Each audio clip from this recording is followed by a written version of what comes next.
Hello everyone. आज मैं सबसे पहले ग्रुप्स करवाऊंगी क्योंकि मेरे पास कोई एग्जैक्ट बुक नहीं है, तो मैं as per your demands concepts upload करूंगी। सबसे पहले ग्रुप होता क्या है? अगर तो हम सिंपल भाषा में ग्रुप की डेफिनेशन देखें ना, तो simply set of elements that follow specific rules when combined through binary operation. मतलब एलिमेंट्स का एक ऐसा सेट है जो कि कुछ रूल्स में पास होता है और किसी बाइनरी ऑपरेशन के थ्रू कंबाइन होता है। ठीक है, कोई दो सेट है हमारे पास, ए और बी ले लो। ये जो है कुछ फॉलो कर रहे हैं किसी स्पेसिफिक रूट को कि इसने अपना डाटा यहाँ भेजना है और इसने यहाँ भेजना है, ये इसका रूल हो गया। ठीक है, दो सेट्स का अपना रूल हो गया कि इसने डाटा एक दूसरे को शेयर करना है, ऑपरेशन लग गया कि इसको आपस में ही शेयर करना है। ठीक है, set of elements that follow specified rules combined through binary operation. अब ये तो नॉर्मल डेफिनेशन है ना, तो इसमें बाइनरी ऑपरेशन हमारे लिए कुछ होते तो नहीं है, बट बेसिकली बाइनरी ऑपरेशन में हमारे पास आता है एडिशन और मल्टीप्लिकेशन। ठीक है, अब हम अपने लेवल के हिसाब से देखें कि क्वेश्चन पेपर में हमें कैसे आएगा। तो सबसे पहले हमें ग्रुप की डेफिनेशन आती ही आती है। Most of the papers group की डेफिनेशन आती है और इसकी डेफिनेशन 1 या 2 मार्क्स में आएगी, ज़्यादा नहीं। इसकी थ्योरम्स प्रूव करने को आती हैं। सबसे पहले हम इसकी डेफिनेशन देख लेते हैं। डेफिनेशन में होता क्या है? If G is non empty set and multiplication और addition is binary operation defined on it. ठीक है, डेफिनेशन को याद करने का तरीका है कि इसको तोड़ लो, डिवाइड पार्ट्स में डिवाइड कर लो। जैसे सबसे पहला ये पार्ट, दूसरा ये पार्ट एंड तीसरा हो गया ये पार्ट। जी एक नॉन एम्प्टी सेट है जिस पर मल्टीप्लिकेशन और एडिशन बाइनरी ऑपरेशन डिफाइन हो रहे हैं और ऑपरेशन सेटिस्फाई कर रहा है कुछ रूल्स को, तब उस पेयर को हम बोलते हैं ग्रुप। सबसे पहली चीज़ कि वो नॉन एम्प्टी है, दूसरा उस पर बाइनरी ऑपरेशन लग रहा है, तीसरा वो कुछ रूल्स को सेटिस्फाई कर रहा है। अब वो रूल्स क्या है भाई? रूल्स तो बहुत हो गई, बट वो रूल्स हैं क्या? Closure property, associative property, existence of identity and existence of inverse. ये 4 प्रॉपर्टीज़ जब हमारी प्रूफ हो जाती हैं तब मिलकर बनता है भाई हमारा ग्रुप। ठीक है जी। सबसे पहले हम बात करते हैं मल्टीप्लिकेशन प्रॉपर्टी में। एडिशन और मल्टीप्लिकेशन ये हमारे पास ऑपरेशंस होते हैं। इसमें सबसे पहली प्रॉपर्टी है हमारे पास क्लोजर प्रॉपर्टी। क्लोजर प्रॉपर्टी में कुछ नहीं है, हमें सिर्फ ये चीज़ प्रूफ करनी होती है कि ए इंटू बी को मल्टीप्लाई करके जो हमारे पास वैल्यूज़ आती हैं क्या वो ग्रुप में बिलोंग कर रही हैं। हाँ, कई बार तो हमारे पास होता है जैसे कि S=0 हमें क्वेश्चन में दिया हो या S=1, -1 दिया हो, तो ऐसे केसेस में हमें ए बी की वैल्यू में 0 लेना होता है या तो फिर 1 और -1 को यूज़ करना होता है। बट जब हमें ना दिया हो तब हम क्या करें?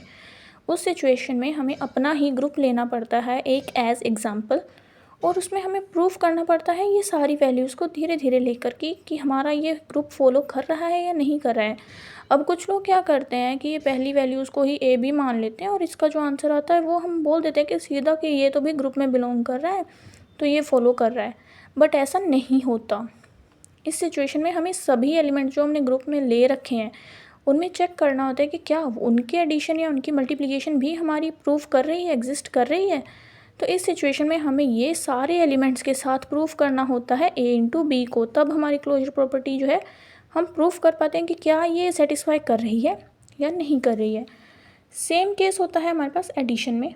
ग्रुप हमने ले लिया है, अगर हम इसकी पहली वैल्यू उसको लें और बोलें कि हाँ ये ग्रुप में है और ये फॉलो कर रहा है, तो ये हमारा हो जाएगा गलत। हमें सारे एलिमेंट्स को लेके चेक करना है ए और बी की जगह, और तब देखना है कि हमारा ग्रुप फॉलो नहीं कर रहा है, तब हमें ये चीज़ लिखनी पड़ती है कि हमारी ये प्रॉपर्टी फॉलो नहीं कर रही। अगर तो हमें नहीं दे रखा है कि हमारे पास एक लिमिटेड डाटा है, तब हम कोई भी डाटा लेकर के उसको प्रूव कर सकते हैं। बट हमें दे रखा है तो हमें उसी डाटा सेट के साथ करना पड़ता है, उसी डाटा सेट की वैल्यूज़ को ए और बी मानना पड़ता है। Same with associative property. Associative property में हमें लेफ्ट हैंड साइड को राइट हैंड साइड के इक्वल प्रूव करना होता है और कुछ नहीं होता।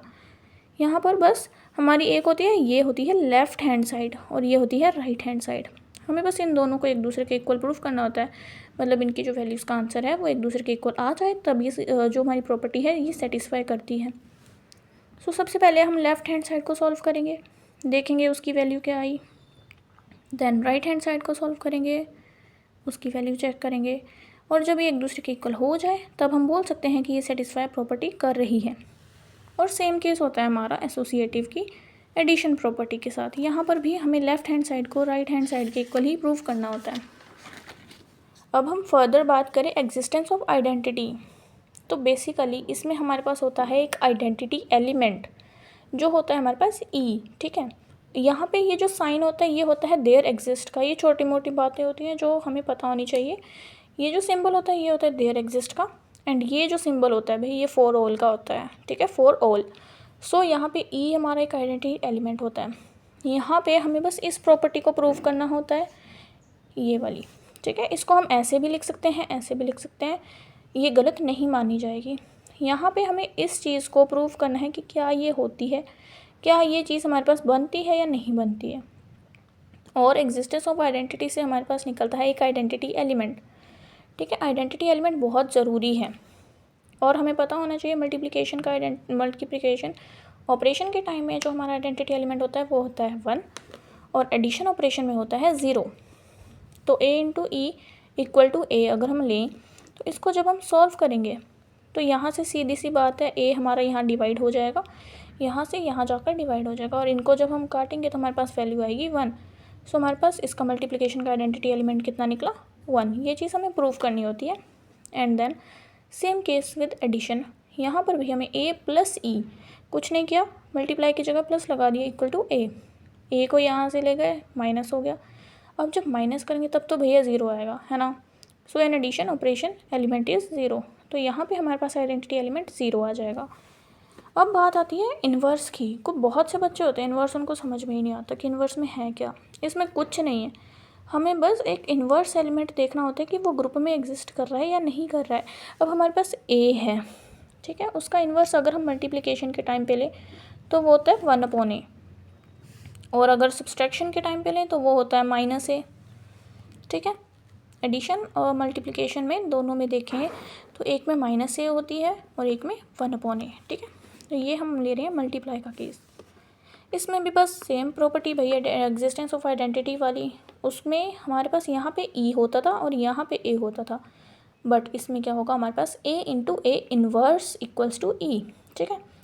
a into a inverse equals to e, बस हमने इसको प्रूफ कर दिया कि यहाँ पे हमारे पास आइडेंटिटी एलिमेंट बना है या नहीं बना।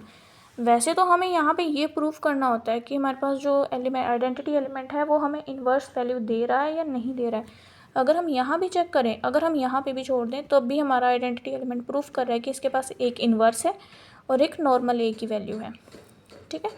अगर हम देखें तो आइडेंटिटी एलिमेंट की वैल्यू वही आई है जो हमारे पास इन्वर्स की वैल्यू है, ठीक है जी, जो हमारे पास यहाँ है। और एडिशन ऑपरेशन में हम देखें a plus a inverse equals to e equal to a inverse plus a, यहाँ पे बस हमने इतनी सी साइड को लिया है ई तक, एंड देन इसमें एलसीएम को लिया है। एलसीएम के टाइम पे इन दो वैल्यूज़ को जब भी हम सॉल्व करते हैं, मल्टीप्लाई करते हैं, तो इससे हमारा बन जाएगा a² + 1, और इस a को हम ले गए दूसरी साइड, ठीक है। पहले तो हमने यहाँ ही रखा, बट फॉर फर्दर कैलकुलेशंस हम इसको लेके दूसरी साइड, फिर हमने इसको स्विच कर दिया, इसको यहाँ ले गए, इसको यहाँ ले गए। तो जब हमने इक्वेशन को स्विच किया हमारे कोई साइन चेंज नहीं होता, बट जब हम एक पर्टिकुलर वैल्यू को लेके जाते हैं कहीं तब हमारा साइन चेंज होता है। तो यहाँ पर सीधी सी बात है e equal to a² + 1/a। यहाँ पे अगर हम देखें ये जो a है ये दोनों चीज़ों के साथ डिवाइड हो रहा है, इसके साथ भी और इसके साथ भी। तो इसको जब हम सॉल्व करेंगे यहाँ पे हमारे पास बचेगा a, यहाँ पे बचेगा 1/a। सो हमारे पास ये चीज़ प्रूफ हो गई कि चाहे हम इसको यहाँ से लेके स्टार्ट करें बट हमारे पास आंसर यही आया है, ठीक है। इनमें कुछ नहीं होता है, ग्रुप में हमें बस इन प्रॉपर्टीज़ को डिफ़ाइन करना होता है और इन्हें प्रूफ करना होता है कि क्या हमारी ये प्रॉपर्टी एग्जिस्ट कर रही है या नहीं कर रही होती है। तो इन 4 प्रॉपर्टीज़ को प्रूफ करके हमारे पास ग्रुप के सॉल्यूशन आ जाते हैं। That's all for today. कल हम करेंगे एबिलियन ग्रुप।